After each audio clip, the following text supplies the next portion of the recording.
Hello friends, welcome to my channel. நம்ம சேனலில் இன்றைக்கி என்ன பார்க்க போகிறோன்னு பார்த்தீங்கன்னா வாழைக்காய் பஜ்ஜி தான். இப்போ பாருங்கள், வாழைக்காயை தோல் சீவிட்டு நான் நீல வாக்கில் கட் பண்ணி எடுத்து வச்சுருக்கேன். இப்போது இந்த வாழைக்காய் பஜ்ஜிக்கு மாவு ரெடி பண்ணிக்கலாம். பாருங்கள், 1/4 கப்பு கடலை மாவு எடுத்து வச்சுருக்கேன். இந்த கடலை மாவுக்கு என்னென்ன பஜ்ஜிக்கு தேவையான இது ஆட் பண்ணலான்னு பார்க்கலாம் பாங்க. இதுக்கு 1/4 கப்பு தான் எடுத்திருக்கேன். அதனால் 1/4 ஸ்பூன் மிளகாத்தூள், உப்பு, கொஞ்சம் பெருங்காயத்தூள், ஒரு சோடா பேக்கிங் சோடா ஆட் பண்ணியிருக்கேன். ஒரு பிஞ்சு, அப்போ தான் உங்களுக்கு மொறுமொறுன்னு வரும். பாருங்கள், இது எல்லாத்தையும் நல்லா கலந்து விட்டுட்டு நம்ம தேவையான அளவு தண்ணி ஆட் பண்ணி இப்போ மாவை கலக்கி எடுத்து வச்சுக்கலாம்.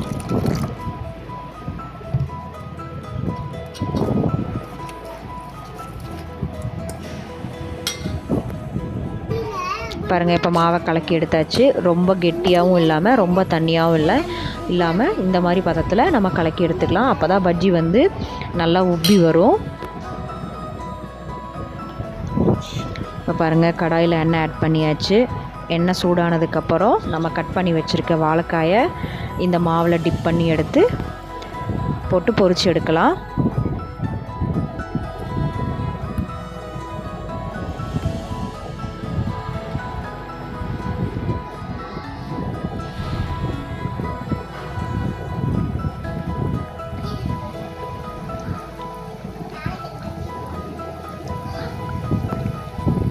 நான் சொன்ன மாவு பதத்தில் நீங்கள் கரைச்சி எடுத்திங்கன்னா தான் மாவு வந்து தனியாக போகாமல் இந்த வாழைக்காயோட ஒட்டி நல்லா இப்படி உப்பி வரும். எண்ணெயில் பொரிஞ்சு வரும்போது இந்த மாதிரி உப்பி வரும். நீங்கள் வாழைக்காயிலையும் போடலாம், ஆனியனையும் கட் பண்ணி வாழைக்காய் இல்லாட்டி நீங்கள் ஆனியனை ரவுண்டாக கட் பண்ணி வாழைக்காய் பஜ்ஜி, வெங்காய பஜ்ஜி கூட போடலாம். உருளைக்கிழங்கை கட் பண்ணி கூட உருளைக்கிழங்கு பஜ்ஜி போடலாம். சிலர் அப்பளத்தை மட்டும் உள்ள டிப் பண்ணி போட்டு அப்பள பஜ்ஜியும் போடுவாங்க. பாருங்கள், நான் இப்போ எல்லா வாழைக்காயும் ஒரு வாழைக்காய் தான் வச்சுருந்தேன். ஒரு வாழைக்காய் நான் கட் பண்ணி எடுத்துட்டேன். இப்போ நான் ஆனியனை வச்சு போட்டு ஆனியன் பக்கோடா மாதிரி போட போகிறேன். பாருங்கள், ஒரு பெரிய வெங்காயத்தை நீல வாக்கில் கட் பண்ணி நல்லா அதை பிசைஞ்சு எடுத்துக்க போகிறேன். இப்போ பாருங்கள், இந்த கன்சிஸ்டன்சியில் பிசைஞ்சு எடுத்துகிட்டு நீங்கள் இப்படியே எண்ணெயில் போட்டு பொரிச்சு எடுத்திங்கன்னா ஆனியன் பக்கோடா ரெடி. இதில் நீங்கள் கருவேப்பிலை போடுறதுனாலும் போட்டுக்கலாம். நான் இந்த தடவை போடல, வெறும் ஆனியன் மட்டும்தான் போட்டிருக்கேன்.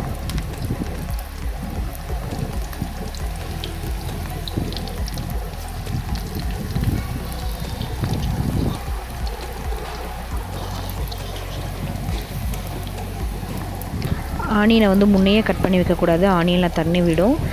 நீங்கள் அந்த மாவில் எண்ணெயில் போடுறதுக்கு ஒரு 10 நிமிஷத்துக்கு முன்னையே கட் பண்ணி அப்புறம் மாவை பிசைஞ்சிட்டு அப்புறம் போடுங்க. இங்கே பாருங்கள், எல்லா பஜ்ஜியும் இப்போ நம்ம சுட்டு எடுத்து வச்சாச்சு.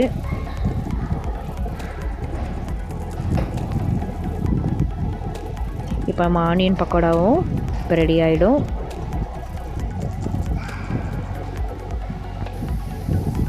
பாருங்கள், ஆனியன் பக்கோடாவும் ரெடி ஆகிடுச்சு. நான் கொஞ்சமாக தான் ரெண்டுமே நான் செஞ்சுருக்கேன். இது ஈவினிங் டைமில் நல்ல ஒரு ஸ்நாக்ஸு. ஈவினிங் டைமில் காஃபியோடு இது நம்ம குடிக்கிறதுக்கு ரொம்ப நல்லாயிருக்கும்.